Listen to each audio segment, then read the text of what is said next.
आज की बात अब हर शाम सोमवार से शुक्रवार 8:30 बजे से। नमस्कार, बहुत स्वागत आप सभी का। आप देख रहे हैं भारत की खबर। मैं हूं सौरभ शर्मा और मेरे साथ हैं इंडिया टीवी के पॉलिटिकल एडिटर देवेंद्र पराशर। देवेंद्र, बहुत स्वागत है आपका। बंगाल, महाराष्ट्र और अब यूपी, साथ में क्वेश्चन मार्क हमने लगा रखा है, सवाल या निशान जो है वो लगा हुआ है।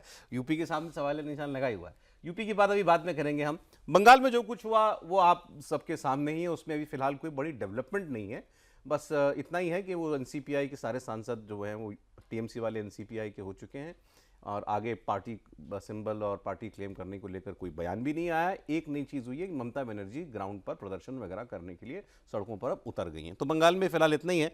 महाराष्ट्र है आज की सबसे बड़ी खबर, उसके बाद फिर हम यूपी की बात कराते हैं। महाराष्ट्र में आज सुबह ये खबर आई कि देर रात को एक चिट्ठी जारी की गई है शिवसेना यूबीटी की तरफ से, मतलब उद्धव ठाकरे की तरफ से लोकसभा स्पीकर को, कि हमारे कुछ सांसद जो हैं वो अलग गुट बनाने की मांग कर सकते हैं और अगर ऐसा हो तो हमें सुने बगैर कोई निर्णय ना दिया जाए। मतलब दुनिया को ये खबर पहले शिवसेना यूबीटी ने दी कि हमारे सांसद टूट रहे हैं, हमारे सांसद बागी हो गए हैं। जो अभी 14 तारीख को सांसदों की मीटिंग में बुला करके उद्धव ठाकरे ने दुनिया को ये बताया था कि सभी लोग हमारे साथ हैं और मीटिंग में कहा था कि अगर किसी को जाना भी है तो चला भी जाए, मुझे परवाह भी नहीं है। तो जाने वाले चले गए। सुबह खबर आई कि स्पीकर ने उनको मिलने का समय भी दे दिया है। फिर शिवसेना यूबीटी की तरफ से 2-3 लोग जाकर के वो भी स्पीकर से मिले। अब इसमें इस वक्त स्थिति कहां ठहरी हुई है, इस पर कोई फैसला जो है वो कब तक मुमकिन है, ये आपको देवेंद्र बता देंगे। जी देवेंद्र। और इस पूरी कहानी को सौरभ अगर ये देखें तो कुछ दिनों से तो लगातार ये चल ही रहा था। उद्धव ठाकरे ने जिस दिन बैठक बुलाई उसके बाद सांसद वीडियो कॉन्फ्रेंसिंग और इस तरह की चीज़ों के सहारे उस बैठक में नहीं पहुंचे, उस दिन लगभग मुहर लग गया था। लेकिन तब तक 5 सांसद बहुत पहले बना चुके थे। एक के अंदर असमंजस था, क्योंकि 6 मिनिमम चाहिए 2/3 के लिए। मिनिमम 6 चाहिए था। कुल 9 सांसद हैं उनके, तो छठे के मन में असमंजस था। वो कल तक भी हमें बताया गया कि उनके अंदर असमंजस था, लेकिन ये होना ही था। जैसे उन सांसदों के हिसाब से सर अगर आप बात करें तो ये ठीक है कि एकनाथ शिंदे ने उन लोगों को अप्रोच किया, लेकिन वो लोग भरे बैठे हुए थे उद्धव ठाकरे के खिलाफ। उद्धव ठाकरे जी को लेकर 3 सांसदों का मैं केस आपको बता रहा हूँ। एक सांसद को इस बात की शिकायत है कि उनके घर में जब पर्सनल लेवल पर ट्रेजेडी हुई, उद्धव ठाकरे जी ने उनको फ़ोन करके कोई हौसला, कोई ढाढ़स कुछ नहीं बताया। कोई निधन हुआ उनके घर में, परिवार में। दूसरी तरफ गृह मंत्री अमित शाह, दिल्ली से उन्होंने उनको फ़ोन किया।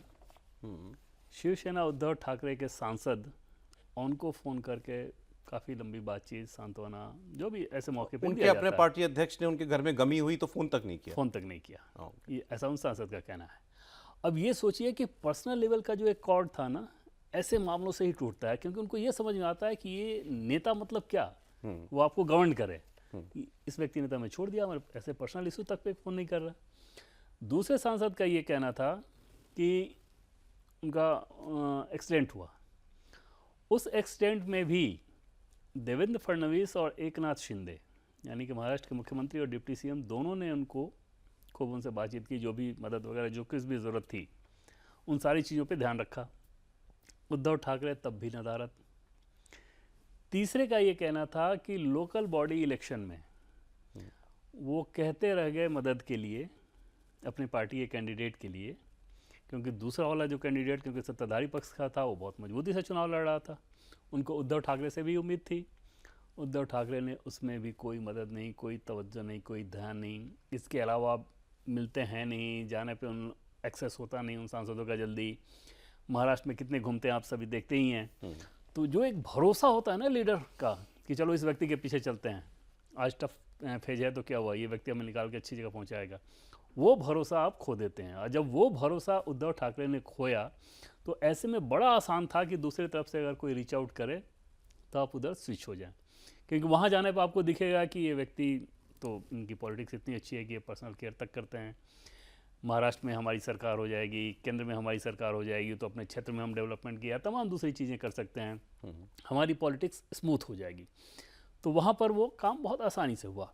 अब सोचिए सौरभ, अगर ऐसा नहीं रहता, अगर आपने बाकी लोगों को भी ढंग से लगाया होता, अरविंद सावंत क्यों नहीं टूटे, अनिल देसाई क्यों नहीं टूटे? अप्रोच तो उनको भी किया गया होगा। अगर अप्रोच करने से ही टूटना होता तो ये भी टूट जाने चाहिए थे। उनके पास पार्टी में प्रॉक्सिमिटी और पावर दोनों है। दोनों चीज़ है। नासिक वाले भी टूट गए होते। क्यों नहीं टूट रहे वो?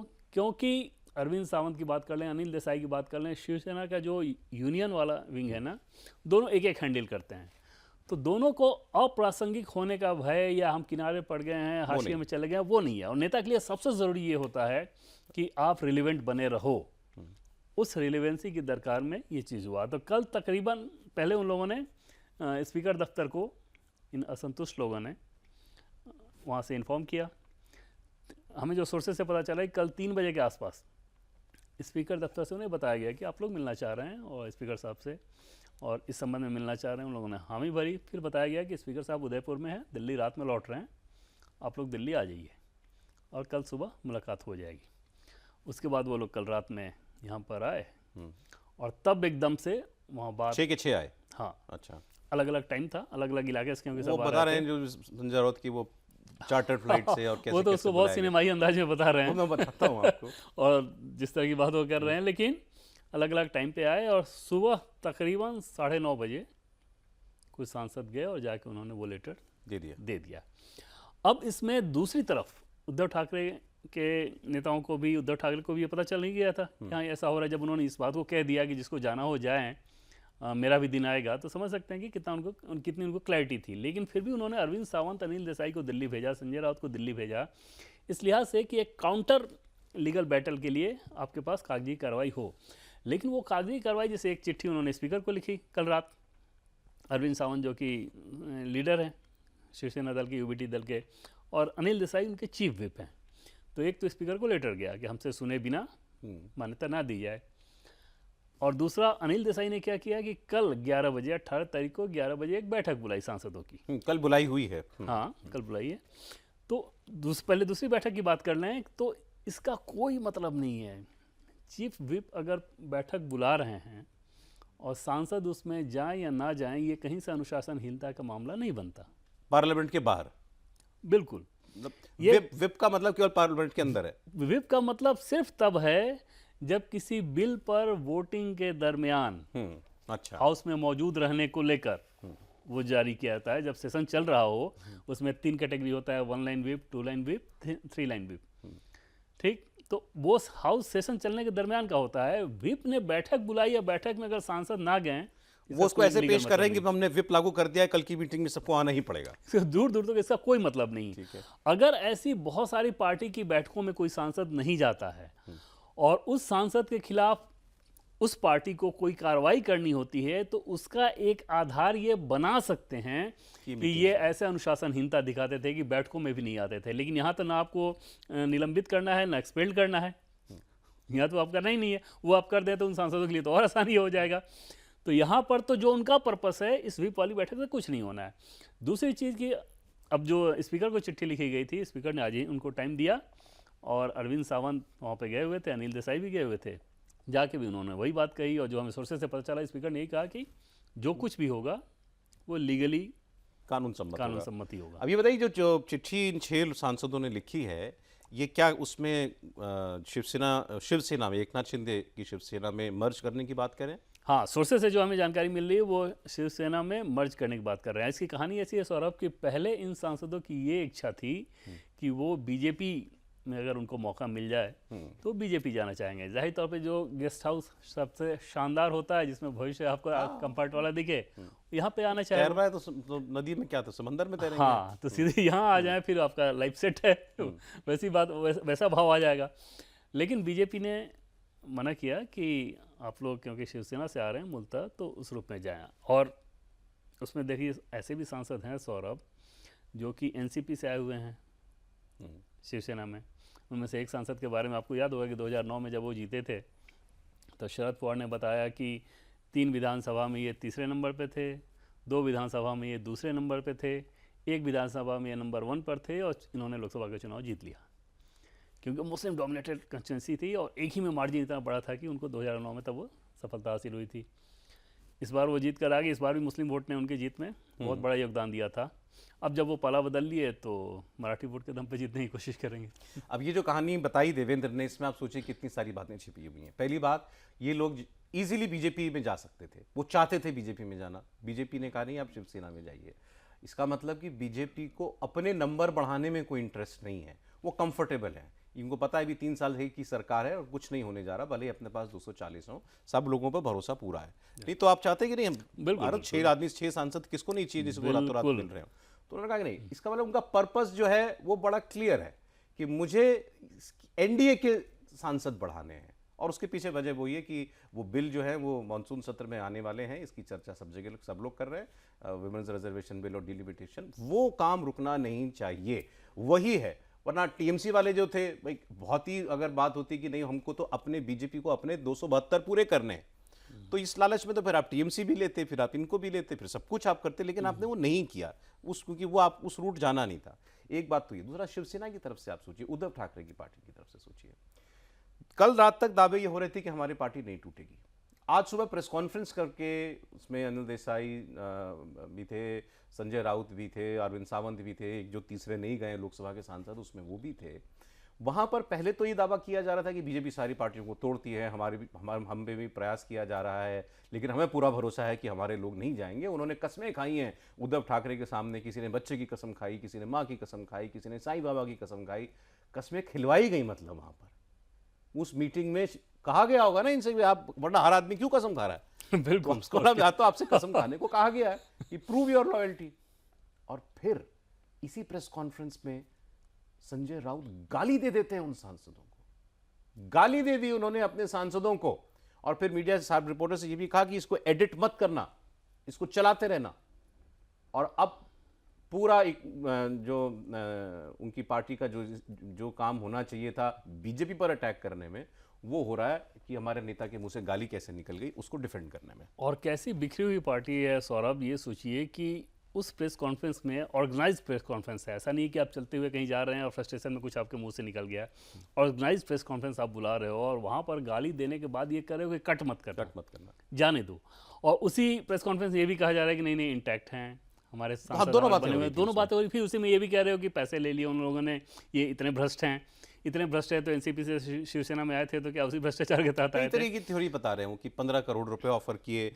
एक सांसद की कहानी ये उन्होंने बताई, ये यूबीटी की तरफ से, कि उनके पिता की हत्या का किसी का केस चल रहा है, तो उसमें अगर फेवरेबल जजमेंट चाहिए तो उसके लिए उनको कहा गया कि वो यहीं पर आकर के हो सकता है। ये जो सांसद हैं इनकी बातें टीएमसी के सांसदों की बातें बिल्कुल समान है, कोई या तो बताया गया है या वो सच्चाई है।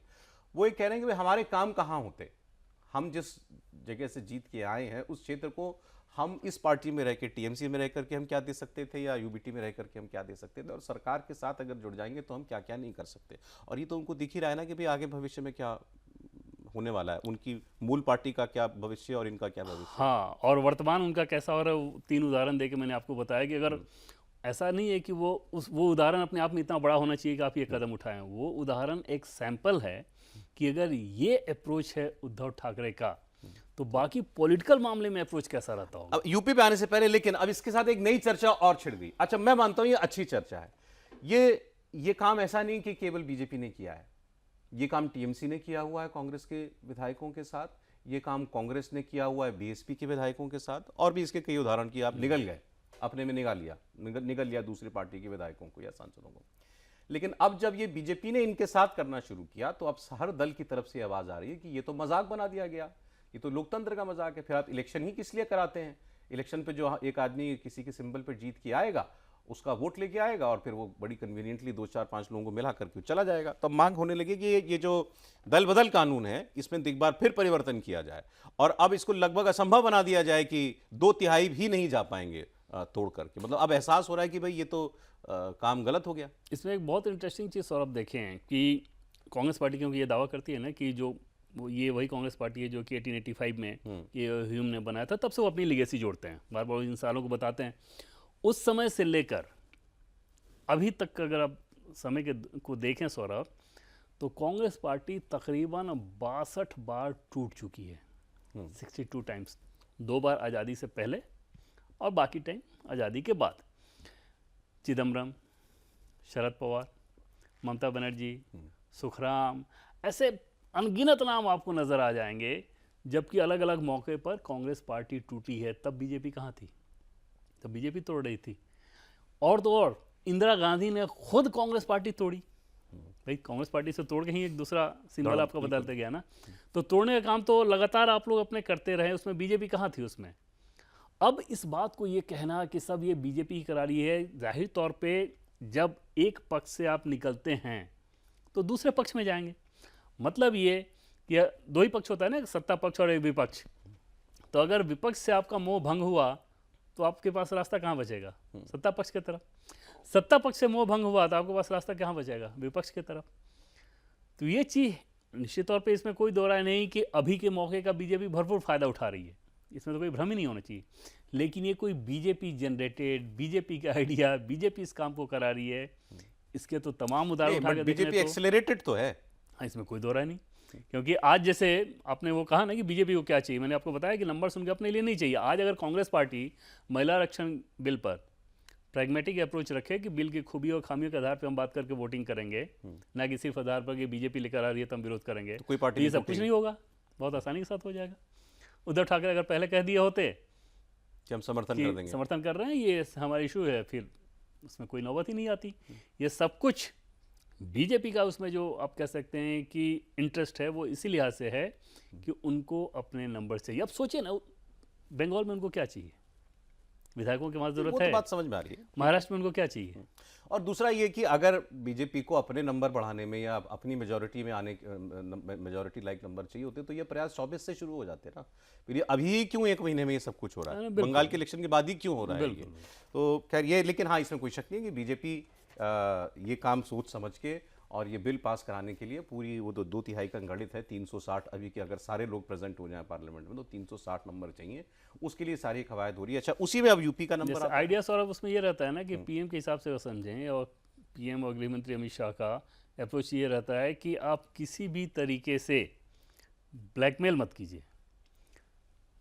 ब्लैकमेल मतलब ये कि क्योंकि अपोजिशन के आपके पास इतने अगर नंबर हैं तो हम किसी बिल को उसके खूबी और खामी के आधार पर नहीं, हम तो स्टैंड के आधार पर हम रोक देंगे।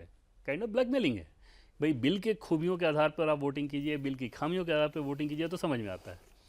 क्योंकि अपोजिशन के तौर पे आपने वो स्टैंड रखा, तो यहाँ पर फिर ये अप्रोच ऐसा नहीं होता कि ये लोग बकल करते हैं, ये आगे जाते हैं। बट ये महिला आरक्षण जो मूल स्वरूप में बिल आया था उसको तो कांग्रेस ने भी सपोर्ट किया ही था। हाँ, लेकिन उसके बाद फिर उसी चीज़ को अगर पहले किया जा रहा है, इसमें कहाँ दिक्कत है? और सेंसस के बाद क्या डिलिमिटेशन नहीं होना है? किस सेंसस के बाद डिलिमिटेशन नहीं होना है? तो आप तो विरोध जो कर रहे हैं उस विरोध का तो एकदम अलग ही मतलब। उस समय क्योंकि लोकसभा चुनाव में जाने की बात थी, चुनाव सामने था, तो वो अफोर्ड नहीं कर सकते थे वो लोग विरोध करना। इस लिहाज से कांग्रेस ये भी मजेदार है कि कल तक जितने अपोजिशन के बड़े बड़े वकील जो हैं, नेता, वो ये कह रहे थे कि जब टीएमसी के बागी सांसद हुए अलग, कि कोई अलग गुट नहीं बना सकते, बीजेपी में मर्ज करो, बीजेपी में मर्ज करो, क्योंकि उनको मालूम था बीजेपी के लिए इनको लेना आसान काम नहीं है और वो नहीं लेगी। बीजेपी ने एनसीपीआई में मर्ज करा दिया, अब शिंदे सेना में मर्ज करा दिया, तो अब वो ये कहने लगा कि ना ना ना ना, ये तो अपने आप मर्ज हो भी नहीं सकते, ये तो मूल पार्टी का फैसला होता है। तो फिर अलग होने वाला जो 2/3 जो दिया गया है उसमें विकल्प, फिर उसकी वजह ही क्या रह जाती है? फिर वो तो कभी उपयोग हो ही नहीं सकता। खैर, ये सारी बातें हुई हैं इतनी हद तक जाकर के ये सांसद, और अगर बीजेपी गए हैं तो वो सारे लीगल पहलू तो खंगाल ही लिए गए। महाराष्ट्र में बताया गया कि 15 से 16 लीगल एक्सपर्ट्स के साथ बहुत सलाह मशविरा करके, सारी चीज़ें करके फिर उसके बाद ये कदम उठाया गया है। ऑब्वियसली किया ही गया होगा। अब यूपी की बात चल तो बहुत पहले से रही है। हमने भारत की खबर में भी, कॉफ़ी कुरुक्षेत्र में भी, कहानी कुर्सी में भी, दिन भर आपने इंडिया टीवी पर लगातार ये चर्चा सुनी होगी। इसकी वजह ये कहाँ से शुरू हुआ था? मुझे जहाँ से पहली बार भनक लगी, मैंने पहले भी प्रोग्राम में कहा कि वो एक वेबसाइट पर एक खबर छपी, लेकिन वो वेबसाइट चूंकि एक राष्ट्रीय चैनल की वेबसाइट थी, तो उस खबर को लोगों ने उस वक्त एक दिन के लिए गंभीरता से लिया, लेकिन एक दिन के बाद उसको खारिज भी कर दी कि ना सपा के सांसद क्यों टूटेंगे? सपा के लोगों को तो अभी उम्मीद होगी कि क्या पता हम सत्ता में आ जाएं, और अखिलेश यादव अगर मुख्यमंत्री बन जाते हैं तो कौन छोड़ना चाहेगा यूपी की सत्ताधारी पार्टी को, सरकार की पार्टी को कौन छोड़ना चाहेगा? तो अभी तो वो कम से कम उतना भर इंतजार तो वो करेंगे, चाहे उसके बाद कुछ हो जाए। वहाँ से बात ट्रैवल करनी शुरू हुई, फिर ये चर्चाओं में आने लग गई, फिर ये लोग कहने लगे कि नहीं, बहुत सारे असंतुष्ट लोग वहाँ भी मौजूद हैं। और फिर आज एनडीए सरकार में, यूपी की सरकार में शामिल ओम प्रकाश राजभर जो मंत्री हैं, उन्होंने ये दावा कर दिया कि सपा पूरी तरीके से टूट रही है और ये सांसद टीएमसी और शिवसेना की तर्ज पर ये भी बाहर निकलने के लिए बेताब है, और बात हो चुकी है लगभग। और उन्होंने तो रामगोपाल यादव का नाम ले लिया कि रामगोपाल यादव ने एक कागज जो है वो होम मिनिस्टर अमित शाह को के हाथ में दिया। अच्छा, उसकी तस्वीर भी है कि वो अमित शाह जी को कुछ दे रहे हैं, कागज पकड़ा रहे हैं, और उन्होंने कहा कि उस कागज में तथाकथित अखिलेश सरकार के वक्त के घोटालों की उसमें फहरिस्त है, और उसमें उन्होंने खुद को बचाने के लिए कहा कि हमको छोड़ देना, बाकी हम तुमको सारे प्रमाण जो है इसमें इस कागज में दे रहे हैं। अब वो पार्लियामेंट के परिसर के अंदर सारे लोगों की मौजूदगी में एक कागज में लिख के आरोपियों के नाम उनको अगर सबूतों के साथ पकड़ा सकते हैं तो फिर तो दुनिया में कुछ भी हो सकता है, फिर तो ट्रंप भारत का प्रधानमंत्री भी बन सकता है। लेकिन ये बात कही ओम प्रकाश राजभर ने। वहां से आज यूपी में सपा टूटेगी ये चर्चा शुरू हुई। देखिए, पहले इस कागज देने वाली बात को सॉल्व कर रहे हैं तो वाकई जैसा आपने कहा कि एकदम सस्ता साहित्य की सनसनीखेज हेडलाइंस वाली जो बात होती है ना, ये उस तरह की उन्होंने कोशिश की है कि रामगोपाल जी ऐसे चिट्ठी दें। न तो रामगोपाल जी इस काम को करेंगे, न गृह मंत्री अमित शाह का काम करने का ये तरीका है कि इस तरह के आप कहेंगे क्या ही मतलब, इस पर जो भी बात करें आप वेस्टेज ऑफ टाइम है। लेकिन दूसरी चीज़ को देखें तो जैसे आपको ध्यान हो कि बंगाल में इसी तरह का स्टेटमेंट शुरू हुआ, एक्चुअली कन्वर्ट हुआ। प्रताप राव जाधव महाराष्ट्र में खुल के उन्होंने कहा, वो हुआ। और एनडीए के महत्वपूर्ण घटक दल में से ओम प्रकाश राजभर इस काम को कह रहे हैं, तो वो अंदेशा तभी हम बात भी कर रहे हैं कि मुमकिन तो कुछ भी है, वही तो वो तो और ज़्यादा बल जाता है। दूसरी तरफ कि क्या सपा के वाकई इतने सांसद हैं ऐसे जो कि किसी रूप में नाराज़ हों या किसी रूप में पाला बदलना चाहें? तो अगर महाराष्ट्र और बंगाल के हिसाब से देखें, वो सिचुएशन यूपी में नहीं है, ठीक, कि अखिलेश यादव के चलते कोई नाराज़गी हो, इसके चलते वो सांसद एकदम अलग हो जाएं, वो फैक्टर उस रूप में नहीं है। लेकिन मतलब जितनी नाराज़गी सपा के सांसदों को होगी, उससे कम नाराज़गी बीजेपी को भी अपने सांसदों के अंदर नहीं रहती है। यहाँ सवाल ये हो जाता है कि क्या आप अपने क्षेत्र में उस तरह की सारी चीज़ें करा पा रहे हैं जो कि सांसद बनने के बाद आप अपेक्षा करते हैं? जैसे पहली चीज़ तो यही ना कि कोई भी व्यक्ति आए, जो आम लोग उनका अपना वोट फैन फॉलोइंग जो होता है, जो वोटर्स होते हैं, इस थाने में फ़ोन कर दीजिए, यहाँ ये डेवलपमेंट काम दिला दीजिए, ये टेंडर अगर निकला है तो इसमें कुछ मदद कीजिए। इस तरह की जितनी चीज़ें होती हैं विकास से संबंधित या लोगों को राहत देने से संबंधित, या हॉस्पिटल में ये फ़ोन करा के ये करा दीजिए, वो सब चीज़ें जाहिर तौर पे अगर आप अपोजिशन के सांसद हैं तो जो सरकार की मशीनरी होती है वो आपकी बात को उतना तवज्जो नहीं देगी, वो पहले सत्ता पक्ष की बात को तवज्जो देगी। बिल्कुल बिल्कुल। तो वो एक एडवांटेज उनको दिखता है। सपा में जैसे अखिलेश यादव जी की फैमिली के अपने 4 सांसद हैं, तो वो तो बिल्कुल ट्रस्ट से मस नहीं हो सकते। इसके अलावा जो मुस्लिम सांसद हैं वो ट्रस्ट से मस नहीं हो सकते। लेकिन एक बड़ा चंक ऐसा भी है जो कि बहुत आसानी के साथ इधर उधर कर सकता है। कई सांसद तो ऐसे हैं सौरभ कि उनमें को आप ये कहें कि जस्ट 1 फ़ोन कॉल अवे, एक फ़ोन जाएगा और वो खुशी खुशी पाला बदलना चाहेंगे, ये सोच के कि हमें बीजेपी के साथ किसी रूप में सहयोग करने का मौका मिल जाएगा, तो हम यूपी में भी बीजेपी, केंद्र में भी बीजेपी, तो हमारी राजनीति के लिए ज़्यादा बेहतर होगा। इसमें कोई भ्रम नहीं होना चाहिए, इसमें कोई दो राय नहीं कि ऐसे बहुत सारे सांसद इस तरीके के हैं। दूसरी चीज़ ये भी हकीकत है कि नंबर्स का अरेंजमेंट अभी पूरा हुआ नहीं है, तो वो तलाश तो निश्चित तौर पे हो रही होगी। और ये जो निकली बात, ये यूपी बीजेपी के 5 बड़े नेताओं के बारे में आप सोचिए, उनमें से एक ने ये बात कही थी सबसे पहले बार, और वहाँ से ये बात ट्रैवल होनी शुरू हुई। अच्छा, ठीक है, क्योंकि संगठन में कि सरकार में? नहीं, सरकार में चर्चित नाम है, मतलब ऐसा नहीं है कि किसी को नाम वो बताया जाए तो वो सोचेंगे कि अरे ये कौन सा नाम है, ऐसा बिल्कुल नहीं। अच्छा। एकदम से नोन नेम है, और उन्होंने इस बात को कहा, और वहाँ से ये बात तो ये निकलनी शुरू हुई और फिर ट्रैवल होनी शुरू हुई है। जाहिर तौर पे जैसे ओम प्रकाश राजभर ने ये जो कहा सौरभ, इसके पीछे एक और चीज़ समझिए कि जो कि महाराष्ट्र में भी हुआ था। इस तरह से जब ऑपरेशन एकदम से हो रहा हो, ना हो गया हो, तो ये बयानबाजियाँ नहीं होती। ये बयानबाजी तब होती है जब आपको ये समझ में आ रहा है कि कुछ हो रहा है या कुछ के अंदर असमंजस है। हाँ, उनको और हौसला अफजाई उनकी करने के लिए कि देखो भाई, अब तो दुनिया में बात भी होने लगी है, अब तो होने की, नाव जा रही है, अगर आप स्टीमर पे नहीं कूदे तो आपको छोड़ के हो सकता है उनके लिए है, उनके लिए।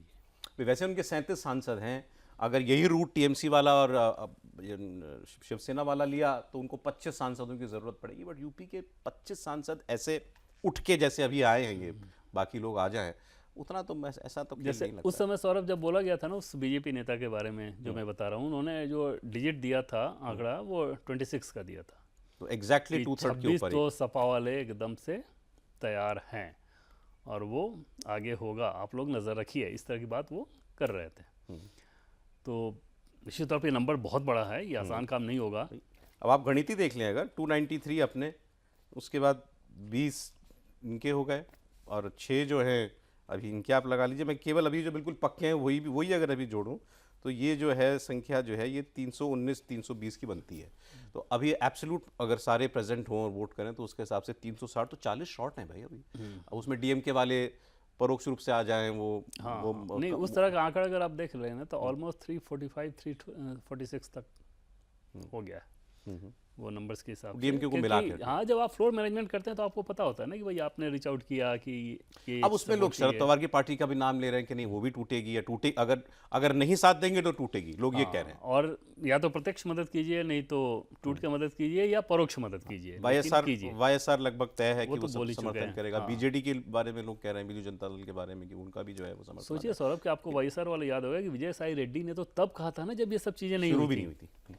नहीं, लेकिन अभी भी एक शॉर्टफॉल तो है नंबर में ना सरकार के पास, वो मैनेज करना है। वो 15 से 20 माना जा रहा है कि इसीलिए तो सपा को लेकर इतनी ज्यादा बातें हो रही है ना। ठीक है। सपा को लेकर बात अभी करने के पीछे जिस क्या नेता है? ने ये बात कही थी, तड़प है, आग उधर लगी है, सामने खाना है, तो तड़प चर्चा मुझे तो नाम जानने की, लेकिन चलिए मैं आपको फोर्स नहीं करूंगा नाम बताने के लिए।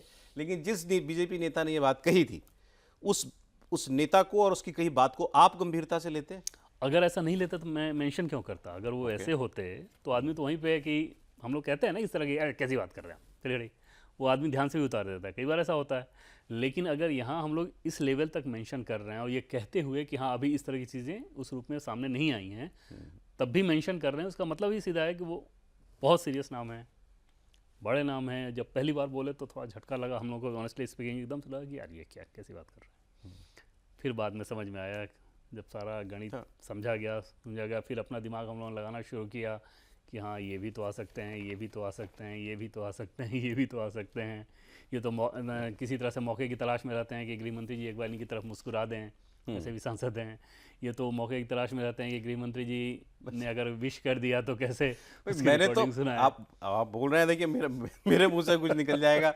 मैंने तो जो चर्चाओं में सुना उस ग्रुप के लीडर का नाम भी सुन लिया।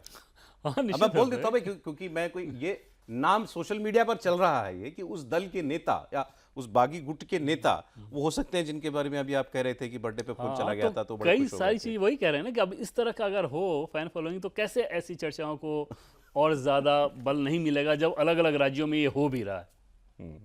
भाई एक उदाहरण हो तब तो एक के बाद ऐसी चीजें हो रही हों और सब दिखता है ना, पार्लियामेंट में तो दिखता अगर है। ऐसा हुआ तो फिर तो यूपी के असेंबली का रिजल्ट, चुनाव का रिजल्ट भी आउट हो गया समझ लें।